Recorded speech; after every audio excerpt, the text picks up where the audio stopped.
त्याच ताकदीनं जायचंय आणि तेच जर गेलो तर पहिल्याच दिवशी आपल्या सगळ्या मागण्या मान्य होतील आणि मनोजदादाच्या जीवाला धोका होणार नाही. मनोजदादा तुमच्या आमच्यासाठी पुन्हा काम करण्यासाठी इथं उपस्थित राहतील.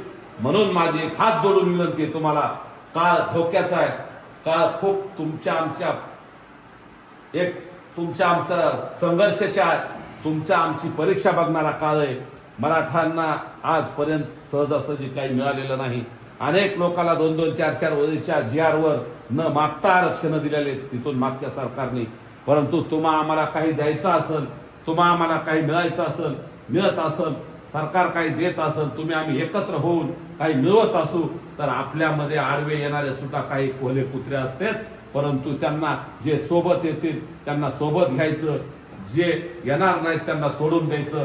परंतु जर कुणी आडवे आले हे तर त्यांना आडवं करून सुद्धा तुम्हाला आम्हाला पुढे जावं लागणार. एक मराठा, कारण आता वेळ खूप निकाराची आली.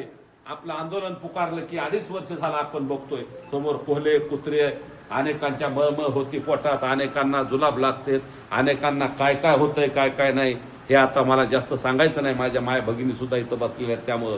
परंतु बांधवांनो, मनोजदादांनी 2.5 वर्ष झालं समाजासाठी खूप लिहून देत असताना अनेक त्यांच्यावर आरोप झेलले, आमच्यावर आरोप झाले, अनेकांनी आपल्याला नावं ठेवायचा प्रयत्न केला, अनेकांनी त्यांना 4थी पास म्हणून हिणवलं. परंतु या 4थी पास बहादराने चांगल्या पार स्वतःला बॅरिस्टर समजणाऱ्या, स्वतःला उच्च विभूषित समजणाऱ्यांना गुडघे टेकायला लावलेत. हा महाराष्ट्रातला इतिहास आहे. आणि म्हणून मला सांगायचंय आपल्याला, मनोजदादा सारखा चांगला नेतृत्व मिळालंय. नसल शिक्षण त्यांचं, परंतु तुमच्या आमच्या प्रश्नाची जाण आहे, तुमच्या आमच्या प्रश्नावरती त्यांना अतिशय संवेदना आहेत. एका सर्टिफिकेटसाठी काय काय करतात हे मी स्वतः बघितलेलं आहे. जर आंतरवलीत कुणी कुठल्याही जातीचा माणूस समस्या घेऊन आला तर त्याची समस्या कुठल्या पक्षाच्या नेत्याकडून सुटत नाही. ती समस्या मनोजदादा सगळी ताकदपणाला लावून सोडत आहे. याच्यापेक्षा तुम्हाला आम्हाला काय पाहिजे?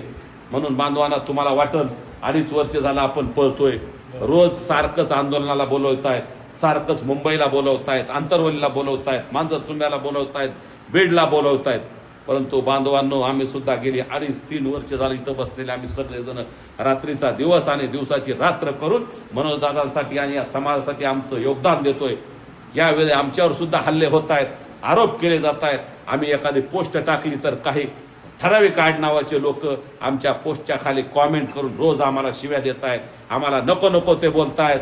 परंतु बांधवांनो, या समाजाचं भलं होत असताना मनोजदादांनी आणि आम्ही सगळ्यांनी एक शपथ घेतली. आपल्याला शिव्या खायची वेळ आली, आपल्याला मार खायचा वेळ आला,